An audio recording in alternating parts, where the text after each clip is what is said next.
कि आने वाले विधानसभा में जयराम महतो जी का जो एक मूव, बड़ा सा लहर जो उत्पन्न हुआ है पूरे प्रदेश में, इस राज्य में, झारखंड में, ये बिल्कुल काबिले तारीफ है। और बिल्कुल लोग आप कह सकते हैं कि लोग ग्रसित हैं, लोग बेरोजगारी के दंश से ग्रसित हैं, लोग पलायन से ग्रसित हैं। अब 24 साल हो गए राज्य के विभाजन के, लेकिन आज तक इस राज्य को अपना डोमिसाइल नीति नहीं मिला। बड़ा दुर्भाग्य का विषय है। नेता आए, नेता चले गए, नेता बने, मुख्यमंत्री बने, मंत्री बने, सारे लोग अपने रोटी सेकें, अपनी प्रॉपर्टी को बढ़ाने का काम किया, लेकिन राज्य की जनता आज भी वही है जहां कल थी।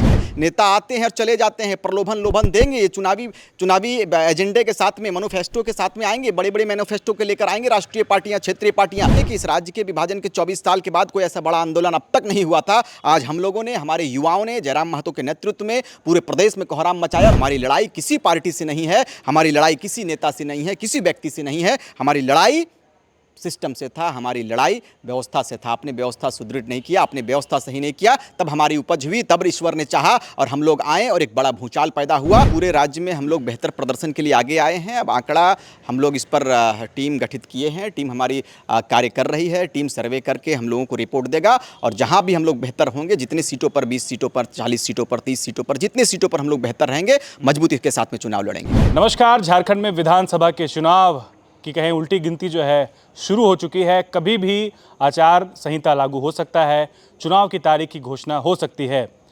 आप देखिए कि एक तरफ एनडीए है और दूसरी तरफ जो है इंडिया अलायंस है। झारखंड में तीसरे मोर्चे के रूप में लोकसभा चुनाव अभी हालिया में बीता है। उसमें जेल केम जो एक पार्टी है जयराम महतो की, वो उभर कर सामने आई है। विधानसभा में किस तरीके से परफॉर्मेंस करेगा जेल केम, ये भी जो है इस पर सबकी निगाहें टिकी हुई है। लेकिन सबसे ज़रूरी बात और समझने वाली बात यह है कि जेल केम की स्थिति क्या है। लोकसभा में जिस तरीके से कई प्रत्याशियों ने जो है बढ़िया प्रदर्शन किया, लाख वोट लेकर के आए। खुद जयराम महतो ने जो है लगभग 3.5 लाख से ज़्यादा वोट लेकर के आए।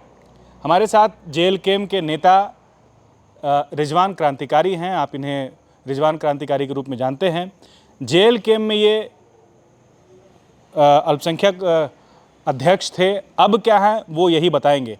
नेता हैं आप जेल केम के कि या मतलब उससे भी जो है खारिज कर दिया? नेता नहीं, बेटा हैं। मैंने कहा है कि मैं नेता से बेहतर बेटा बन के रहना चाहता हूं और पार्टी का जो भी निर्णय होता है वो सर्वमान्य होता है और हम लोग पार्टी का एक सिपाही हैं और प्रदेश के लिए कार्य करने के लिए आए हैं। लेकिन रिजवान जी, मेरा एक सवाल का जवाब आपको देना होगा और ये मेरा सवाल नहीं, ये जेल केम के जो समर्थक हैं या जो दर्शक जेल केम को देखते हैं, वो इनका सवाल के तरीके से आप इसको लीजिए।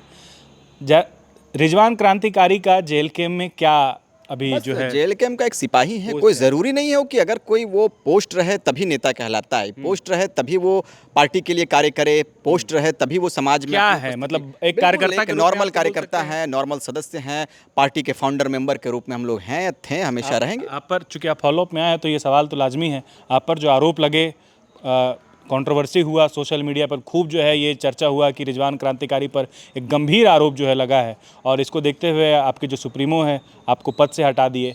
रिजवान क्रांतिकारी क्या पक्ष रखेंगे अपना? नहीं, पक्ष बिल्कुल, मैंने शुरुआती आपके चैनल में हमने आप कह सकते हो कि हमने जब लाइव में आपके चैनल में जब जुड़ा तो अब मैंने उस वक्त ही स्पष्ट कहा था कि भाई आपके पास में अगर कोई वीडियो है या हमारे खिलाफ में कोई साक्ष्य है, कोई एविडेंस है तो आप मुझे दिखलाने का काम करो, मैं स्वतः उसको स्वीकार कर लूँगा। लेकिन ऐसी कोई ये अफवाहें हैं और आप कह सकते हैं कि ये बड़ी साजिश थी, आप कह सकते हो कि विरोधियों का एक बड़ा साजिश था, उस साजिश का शिकार मैं हुआ हूँ। वो बहुत बड़ा मायने नहीं रखता, मैं अभी पद पे हूँ ना हूँ, लेकिन मैं अपने कार्यों पर फोकस कर रहा हूँ, पार्टी के लिए कार्य कर रहा हूँ, आगे भी बेहतर कार्य करूँगा और राज्य के लिए बिल्कुल निस्वार्थ भाव से मैं आया हूँ। ना पहले अगर मैं पद में नहीं था तो क्या हम लोग कार्य नहीं कर रहे थे, राज्य के लिए लड़ाई नहीं लड़ रहे थे। अब और बेहतर रूप से लड़ेंगे और बिल्कुल हम लोग जिस लक्ष्य की ओर बढ़ रहे हैं उस लक्ष्य को हम लोग प्राप्त करेंगे। क्या स्थिति देख रहे हैं अभी आप जेल केम की? क्या स्थिति है तब जब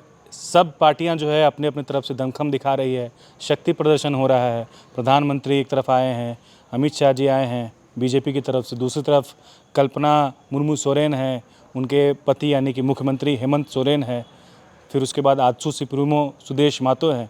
तो ये सभी नेताओं का जो है एक संगम चल रहा है, एक तरह से कहें सब अपनी अपनी शक्ति प्रदर्शन में लगे हैं। ऐसे में जेएलकेएम की स्थिति क्या है झारखंड में? नहीं, बेहतर है। आपने देखा, पिछले बार ही देखा कि लोकसभा में किस रूप में जनार्दन ने आशीर्वाद दिया है और तकरीबन 8.5 लाख मतों को हम लोग एक जगह पिरोने का काम किए हैं। ये तमाम जनता का आशीर्वाद है। लेकिन उस वक्त ही लोगों ने कहा था कि विधानसभा आपका होगा, विधानसभा युवाओं का होगा। चूँकि आज देखो, मैंने तो कहा था कि पैरासूटेड नेता बहुत आएंगे साहब। मैंने कहा, शुरुआती दौर में कहा था कि पैरासूटेड नेताओं का आगमन चुनाव में होगा। ये हमने चुनावी कार्यक्रमों में भी हमने कहा था कि आने वाले विधानसभा में जयराम महतो जी का जो एक मूव, बड़ा सा लहर जो उत्पन्न हुआ है पूरे प्रदेश में, इस राज्य में, झारखंड में, ये बिल्कुल काबिले तारीफ़ है। और बिल्कुल लोग, आप कह सकते हैं कि लोग ग्रसित हैं।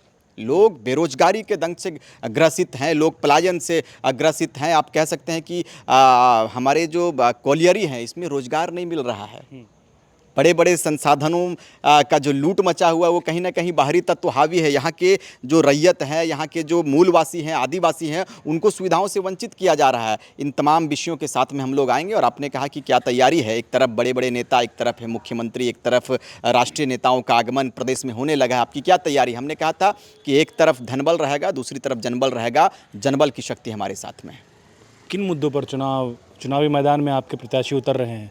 वही मुद्दा है जिस मुद्दे से आप लोग अपनी पहचान बनाई झारखंड में, या मुद्दा चेंज हो गया? नहीं, मुद्दा वही है। हमने कहा था कि हमारा मुद्दा वही था और वही रहेगा। और उस मुद्दे से ही हमारा पहचान हुआ है, हमारी लड़ाई की शुरुआत हुई है। और हम उसी मुद्दे के साथ में चुनाव लड़ने के लिए आगे आए हैं। खतियान हमारा है, तो परिचय हमें मिलना चाहिए। 24 साल हो गए राज्य के विभाजन के, लेकिन आज तक इस राज्य को अपना डोमिसाइल नीति नहीं मिला। बड़ा दुर्भाग्य का विषय है। नेता आए, नेता चले गए, नेता बने, मुख्यमंत्री बने, मंत्री बने, सारे लोग अपने रोटी सेकें, अपनी प्रॉपर्टी को बढ़ाने का काम किया। लेकिन राज्य की जनता आज भी वही है जहां कल थी। राज्य के विभाजन का उद्देश्य था साहब, हमने कहा था शुरुआती दौर में कि अपने दिल से जानो पराये दिल का हाल।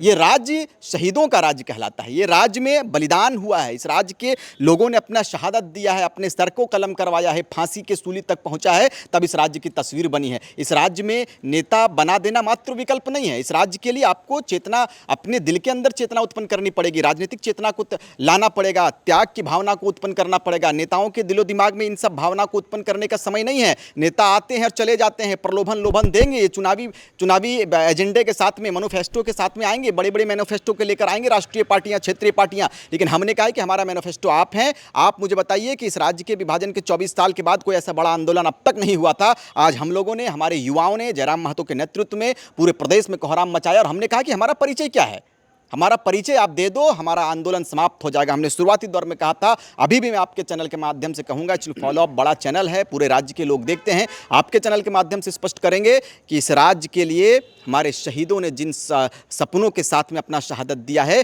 इस सपनों को साकार करेंगे। हमारी लड़ाई किसी पार्टी से नहीं है, हमारी लड़ाई किसी नेता से नहीं है, किसी व्यक्ति से नहीं है। हमारी लड़ाई सिस्टम से था, हमारी लड़ाई व्यवस्था से था। आपने व्यवस्था सुदृढ़ नहीं किया, आपने व्यवस्था सही नहीं किया, तब हमारी उपज हुई, तब ईश्वर ने चाहा और हम लोग आए और एक बड़ा भूचाल पैदा हुआ। और अब राज्य परिवर्तन के लिए मूव कर चुका है। ये 2024 का चुनाव बिल्कुल बेहतर चुनाव होगा और चुनाव हमारे पक्ष में होगा। जयराम महतो के नेतृत्व में प्रदेश में हम लोग सरकार बनाएंगे और बेहतर झारखंड को सुंदर, अपने इस बेहतर झारखंड को और बेहतर बनाने का तैयारी करेंगे।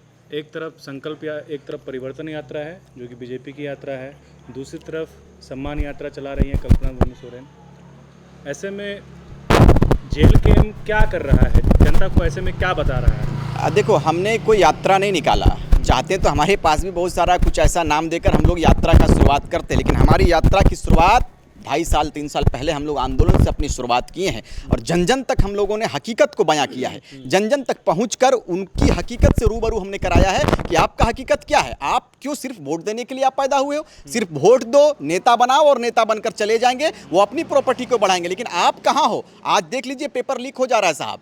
हजारीबाग का आप स्टेटमेंट सुने होंगे छात्रों का, पेपर लीक हो जा रहा है, सीजीएल का घोटाला हो रहा है, जेएसएससी का घोटाला हो रहा है। सरकार मौन है। बड़े बड़े वायदे कह देने मात्र से, बड़ी बड़ी भाषण दे देने मात्र से और बड़े बड़े योजनाओं को चला देने मात्र से राज्य का कल्याण और राज्य का विकास नहीं होगा साहब। राज्य के विकास के लिए गंगिया तक पहुंचना पड़ेगा, गांव के अंतिम व्यक्ति तक पहुंचना पड़ेगा, गांव के चौपाल में बैठना होगा और गांव की हकीकत से रूबरू होना होगा, गांव के अंतिम व्यक्ति का हाल जानना होगा कि वो किस हाल में अपना जीवन व्यतीत करता है। जेएलकेएम इस बार कितनी सीटों पर मजबूत है? देखो, हमने कहा क्या था कि आंकड़ा है? क्या सर्वे पूरे किया आप राज्य में हम लोग बेहतर प्रदर्शन के लिए आगे आए हैं। अब आंकड़ा हम लोग इस पर टीम गठित किए हैं, टीम हमारी कार्य कर रही है, टीम सर्वे करके हम लोगों को रिपोर्ट देगा और जहां भी हम लोग बेहतर होंगे, जितनी सीटों पर 20 सीटों पर 40 सीटों पर 30 सीटों पर जितनी सीटों पर हम लोग बेहतर रहेंगे, मजबूती के साथ में चुनाव लड़ेंगे। आपके जो सुप्रीमो है वो क्या सोच रहे हैं इस वक्त, क्या चल रहा है, वो देखिए, क्या प्लान कर रहे हैं? अब तो उन्होंने खुद एक घोषणा किया था कि डुमरी लड़ेंगे, सेकंड सीट कौन सा होगा अभी तक तो क्लियर नहीं है और मुझे लगता है कि डुमरी में आदरणीय अध्यक्ष महोदय जी का शायद कार्यक्रम भी शुरुआत हो चुका है, तो मुझे लगता है कि एक डुमरी चुनाव वो लड़ेंगे। बाकी सीटों का घोषणा मुझे लगता है कि बहुत जल्द होगा। रिजवान जी भी लड़ रहे हैं क्या कहीं से? बिल्कुल, पार्टी दायित्व तो देगी और हम लोग राज्य के लिए हैं और राज्य की जनता ने बड़ी उम्मीद के साथ में कहा है कि आप लोगों की आवाज़ सदन में पहुंचनी चाहिए, आप लोगों की जो विचार हैं उस विचार के साथ में सदन के मंदिर में आप लोगों का प्रवेश ये 2024 में विधानसभा में होनी चाहिए। तो मुझे उम्मीद है कि पार्टी मुझे चुनाव लड़ाएगी और पार्टी की जिम्मेदारियों के साथ में, राज्य की जिम्मेदारियों के साथ में बड़ी जिम्मेदारी को लेते हुए हम लोग विधानसभा जाने की तैयारी करेंगे। खाली दिन बीत रहा है, जॉब तो मिल नहीं रहा है। सही है बे, सरकारी पैसे से पूरा मजा कर रहा है। ये उधार का ढूंढ का भाई। पर जेएमएम वालों ने तो कहा था कि हर एक ग्रेजुएट को 5,000 और पोस्ट ग्रेजुएट को 7,000 देंगे। तुमको नहीं मिला? नहीं, तुमको? हमको भी नहीं मिला। हमें तो नहीं मिला, आपको मिला क्या? इन्हें तो बेरोजगारी भत्ता नहीं मिला, आपको मिला क्या?